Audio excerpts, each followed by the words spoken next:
வணக்கம். இது FIR.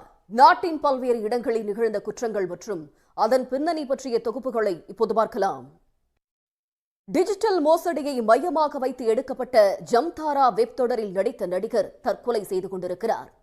Pune ID பார்க்கில் பணியாற்றி வந்த மென்பொறியாளரும் நடிகருமான சச்சின் விபரீத முடிவு எடுத்தது ஏன்? EVP பிலிம் சிட்டியின் நிறுவனர் மீது பிரபல ஆடை வடிவமைப்பாளர் காதல் தொல்லை கொடுத்ததாக பெங்களூருவில் புகார் அளித்திருக்கிறார். பெண் புகாரில் வழக்கு பதிவாகியிருக்கிறது. பகீர் குற்றச்சாட்டின் பின்னணி என்ன? அரியலூரில் பைக்கில் வரும் நபர்களிடம் லிப்ட் கேட்பது போல ஏறி அவர்களை மயக்கி நகையை திருடிய பெண் காதலனுடன் சிக்கியிருக்கிறார்.